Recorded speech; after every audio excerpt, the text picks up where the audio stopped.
All right, John Heeney. John, I'm so excited for this interview because you are hitting probably one of the most coveted topics in real estate that is feared and revered and such a key part of real estate. I can't wait to get into it with you. But before I start, folks, everyone tuning in, thank you so much for watching. My name is JG. I'm the Chief Growth Officer for REIN Canada.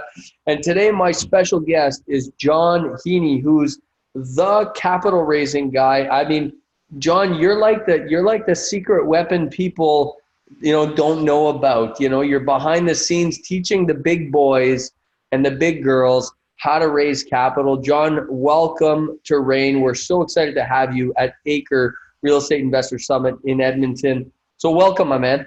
Thank you. It's really good to be here. I've been looking forward to this and sharing what I know with some people who are looking for some answers. Very good. So John, tell us, just start from the beginning, give us a little bit of background on you, your real estate investing experience, maybe your portfolio, where you're from, all that kind of detail. Yeah, sounds good. We hail from a little town called Ingersoll, Ontario. We were former dairy farmers. So we had a very, very large dairy farm that we worked with here in Ontario for 5 generations. Wow. And back in 2011, 2010, 2011, I had some really good mentors in my life that suggested, you need to start thinking about exiting that industry. There were some things happening with government. Long story short, we made a decision to exit the industry, and it took us about 3 years, JG, to close the deal. Wow. It was a big deal. We were a fairly large farm, so we found a guy overseas in Europe that wanted to buy us, and it took us 3 years to close with him. So I wasn't in a position, JG, where I just said, here you go, financial planner, God bless you, take care of my funds that I've worked so hard on and my family had built for a long time to just turn the money over. So I had a couple of really good mentors in my life that were real estate development people.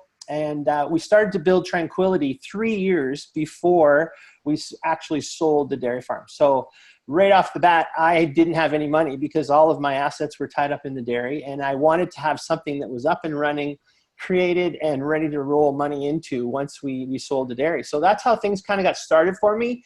I talk about JVs and raising capital. I had a fair bit of assets in our farm, but I couldn't get access to them. Yes. So JVs was the only way I could go, and raising capital and working with people who wanted to invest with me was the only answer. And I just fell in love with it, actually. I can't get enough of it. It's too much fun. You bring up an interesting point, and I really want people watching this to understand this. Here you got a guy 5 generations deep into dairy farming, and from the outside, John, like you said, tons of assets. Things are looking rosy from the outside, but the reality was accessing this capital is very difficult, and you have to get creative with it.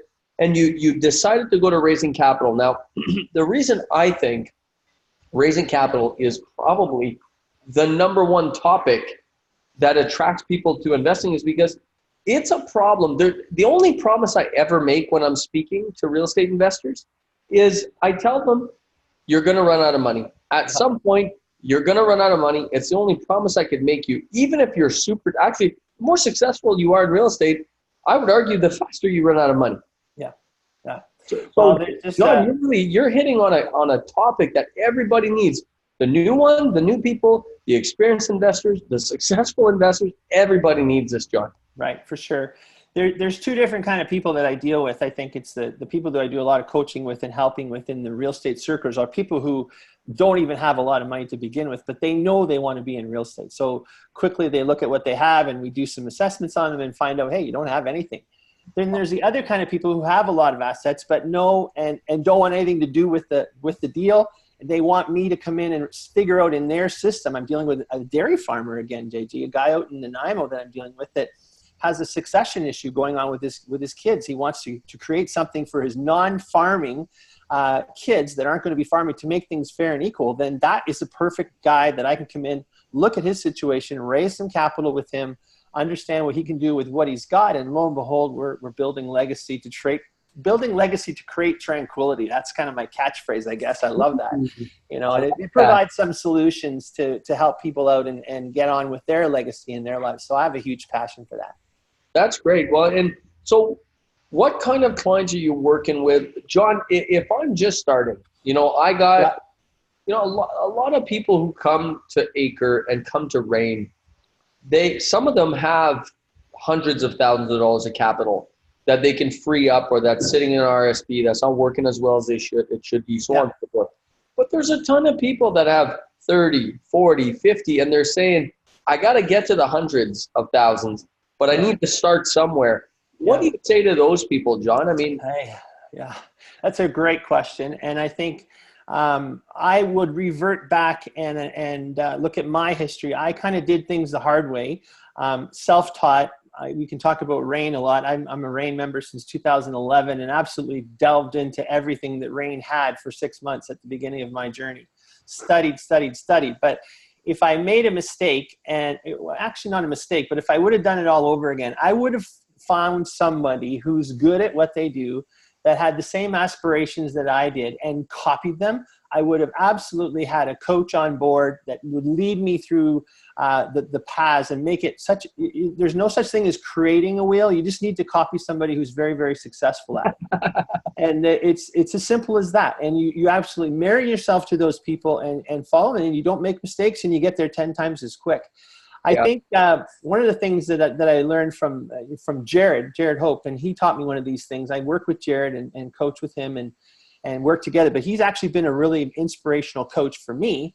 One of the first things that he told me, if he had $50,000, and we've told this to some people at some seminars, if he had $50,000, the first $50,000 he would spend would be on educating and coaching and getting your ducks in line, because so many people get into the game of thinking, okay, I've got 50 grand, I've got this, that, and the other. Let's do something. Let's buy some real estate. Let's get at it. But that's a huge mistake. Just a huge mistake, and not sitting back, preparing yourself to get educated. REIN has lots of stuff to offer. There's all kinds of good stuff. There's some bad stuff on the internet. There's some good stuff too. There's some really good people to follow. But that's what I would tell those first people. If you're really interested, get yourself educated first. I went out and got educated. I spent 6 months at our cottage, and I have a cottage in Muskoka that we did this. And I literally went, when I was farming, JG, I took some time off and went to the cottage 2-3 days at a time. Yeah. Studied. When I was ready, first year, 14 properties. We were ready to go and did JVs all in 1 year after being really educated and ready to go. Wow. Well, I think it could have been 40 or 50 properties had I followed somebody who's done it more experienced, though, if I had a coach on my side. Well, I think that's great advice, especially REIN, being the source and the resource for educating investors the last 27 years.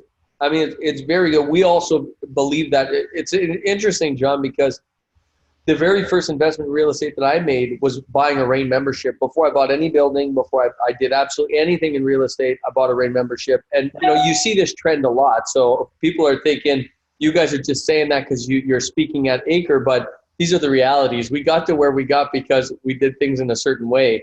And investing in yourself is often the best first step you can take. Yeah.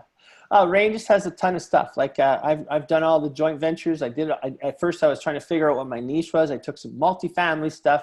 I read Don's books inside and out. I actually wrote a book summary on Don's the Canadian real estate in Canada. I did a book summary on that. I did a 20-page book summary. So I knew that stuff through and through, and it just gives you confidence. And you talk about JVs. People want two things, JG. They want trust and they want confidence in who they're going to invest in. And you cannot do that unless you're educated, unless you have some experience, unless you're following people who are doing what you're doing at the same time that you're doing it. Yeah. That's how you build up, and then you build trust and confidence to work with these people. And they're happy to give you your money. There's all kinds of money out there, but you just got to help them understand that, hey, you're prepared and you're going to take care of their stuff, and we're going to have success doing that. Well, let's speak about money for a second, because I've been saying that for some time. I've probably given 50 or so talks this year on real estate in some way, shape, or form, and not counting these types of live events. And I keep telling everyone, there's an in my opinion, and John, if this isn't true from your perspective, please tell me. Let's set the record straight right now. But I'm seeing an absolute glut. There's a ton of money in the system that wants to get into real estate, and you got boomers with lots of money that got to put it to work, but they don't have the time, the expertise, they don't have the confidence, they don't have the education to get out there. I see a lot of money wanting to flow into real estate. They just need great investors, like the people listening, people coming to Acre, to put it with. Is that your experience as well, John? I keep telling people there's a ton of money out there. Yeah, I believe that there is, and I believe it now. I think in the first 3 or 4 years when I was new and green at this stuff, I had a hard time believing, Don Campbell was on the stage telling us this. Oh, there's all kinds of money there. You just got to go get it. I think that the key to this is, yes, there is, but the key to it is finding it and knowing how to reel it in, that people have to learn about. It's there, but it's a very difficult task for a newbie and for green people to figure out how to get somebody to give me $100,000 or $500,000 to go and do some real estate stuff. So that's the stuff that you have to educate yourself. You have to figure out, how do I find these people? What do I need to do to build their trust and confidence that they can give me that money? And then, JG, just like you and I find this, I have more money than I have a hard time finding enough deals. We're buying 18 properties this year. It's just so much of a challenge to find places for all this money that we have. But I've mastered the idea and the concept of how to find this, but more importantly, give these people the trust and the confidence that they need in me. And that's a process that you have to take time and learn how to do. Now, John, I got to put myself in the shoes of the people watching this, because they're sitting there and they're thinking, there's no way, John, JG, you're a Frenchman. I don't trust you.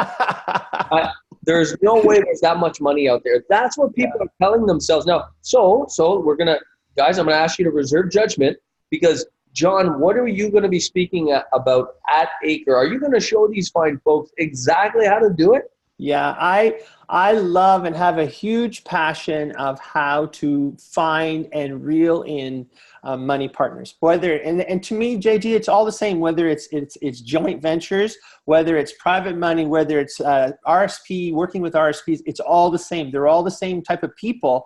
But how cool is it, and how passionate do I become when I can find a partner who maybe isn't a JV partner, but I can slot them into an RSP, or I can slot them into a private money. I've done my work because they're all the same people. So I find that you got to figure out what your goals are, how many properties you want to get, how elaborate you want to be, whether you want to start with your close circles or whether you want to go on social media and figure out that. Because if you want to get 1 or 2 or 3 partners, it's a little bit different approach to find money when you have that goal in mind. But if you have 40 or 50, you got to have a different strategy, or maybe 2 or 3 strategies to reel this stuff in. So that's important, to figure out the why. And we talk about this a lot, right? Figuring out what your why is. And then once you figure out what your why is, you put the strategies together to go after the what and how to do it. Well, it's interesting you mentioned this, because we've been talking a lot. Again, I put myself in the position of the audience watching this, and they think, but John, you were a 5-generation dairy farmer. Of course, you're going to do 18 properties this year. I'm just a normal Joe. And what I want to tell people, and the message we at REIN are trying to send is, you don't need hundreds of properties to live a financially secure, financially certain, and financially free life. It could be 3, it could be 5, it could be 8, it could be 15. But you don't need hundreds. But you know what, John? In today's day and age, to get to 6 or 7 properties, you're going to have to go to JVs and raising capital sooner or later, because the banks are kind of forcing our hand to go down that road in a sense, a little bit, right? Don't you? What do you think about that? Totally. And, I laugh at it. We had 23 residential mortgages on our plate right now. And I go back and I talk to my mortgage broker and I say, how am I going to do that? She said, well, you're going to have to sell 23 properties and start all over again to get some more mortgages. And I'm thinking, I'm not going to do that. So, there's no option. And, I think there's a lot of reasons. It's just not the bank saying no because they can't, but a lot of people they need the experience. They don't have the cash. They don't have the ability to qualify for mortgage right from the get-go. So why not go with somebody and partner with somebody, or work with somebody, do a JV with them and learn how to do it. And then you can learn how to continue on. That's why I'm saying, just don't make it so hard. It's simple. You just got to copy the wheel of somebody who's doing it really, really well. Yeah, that's a great point. And it's not just, there's sometimes people make the assumption that the Patrick Francis of the world, the Jared Hopes of the world, the JGs of the world, the John Heeneys of the world, they don't have these issues. They're past the difficulties. Listen, John, it's just as difficult for you and I to do. It's actually more difficult for you and I to do deals nowadays, given the size of our portfolios. than it is for someone that's just starting out, because we're in the same spot as them. You got to get creative and you got to find alternatives. And John, it sounds like that's what you're presenting here. Yeah, for sure. JT, one of the things that I really like, and I'm a big proponent, and the starting out is to deal with the people that are really, really close. I teach this, using this little guy right here, the old phone and your own contacts. I remember Russell used to teach a little bit about, 90 or 95% of the contacts that right now are going to be potential JV partners. So it's just a matter of figuring it out. And one of the tricks to the trade, I think that people need to start at is figure out who your ideal joint venture partner is, money partner is. What does he look like? What's his name? Is he married? How many kids does he have? Does he work? Is he hard? Does he have a lot of time, little time? And really get a clear idea. I think sometimes when we start out looking for money, we shoot in all these different directions. People like you and I and REIN talk about there's all kinds of money out there, but we really don't have a good target for where to go. So once you figure out what your target is and who your joint venture really looks like, or who your money partner is. And I got a definition on my board. I think you can see it in my board back there. It's like a list of about 13 or 14 qualities of this particular JV. Whether I'm going after 40 of these or when I'm going after one, I'm really going after what that board tells me a JV looks like, right? It's the same thing. It's cookie cutter, and you just go and you do the same thing all over. So it's really, really important to get the definition of who you're targeting after you, for sure. That is so interesting, John, because I've done exercises before in my businesses where we actually looked at our target market or our target population, and we went to the extent, I'm not kidding, one time we went to the extent of actually making a human life-size version of them.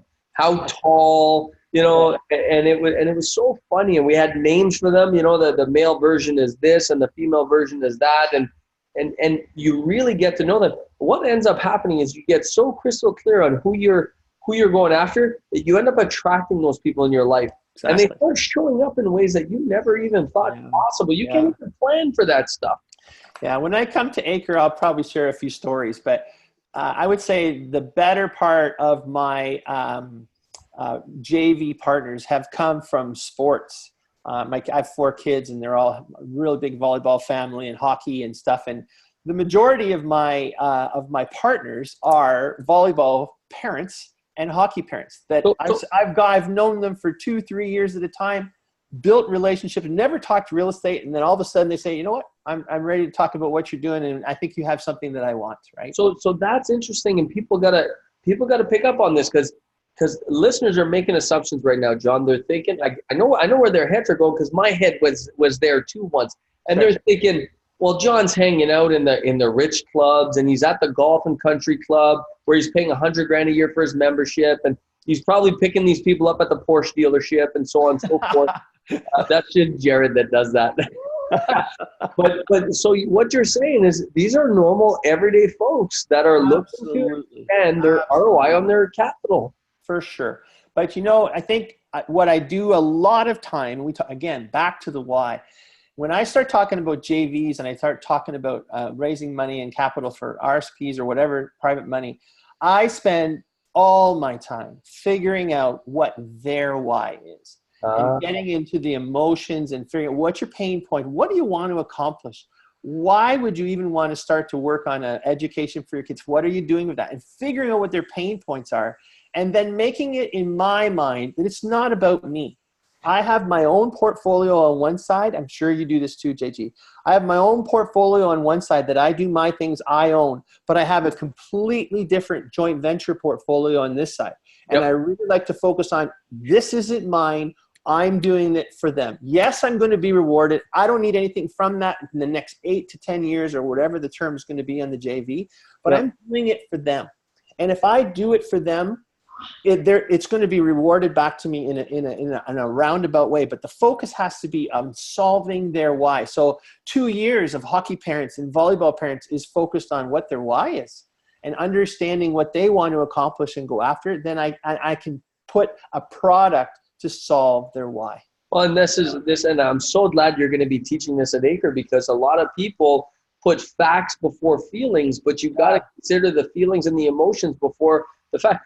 A lot of inexperienced people looking to raise capital, they just go at you with the details of the deal. The the deal's not even important right now. Exactly. I think a lot of people get lost in numbers, right? They look at performance. They look at this. This is why I want to do suited houses in Kitchener-Waterloo or whatever the case may be. And here's the numbers. Boy, look at the cash flow. Wow, we're going to pay this down in 10 years or whatever. And that's not what it's about, right? Like I don't talk about the deal and the actual property and the numbers of what we're going to do until I'm about a month or two away from making an actual transaction happen, right? Yep. We're talking about what is it that you want? How fast would you like to have? When do you want the cash flow to go to Cuba or to go to Hawaii or go on this trip or to pay for, when are your kids going to graduate to go to the, I'm big into this right now. I got 3 kids in university. When do we need the money to pay for the tuitions, right? Like, yeah.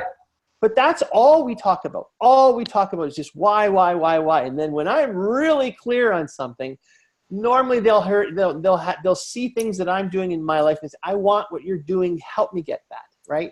And then they're ready. They're right pickings, and they begin to fall.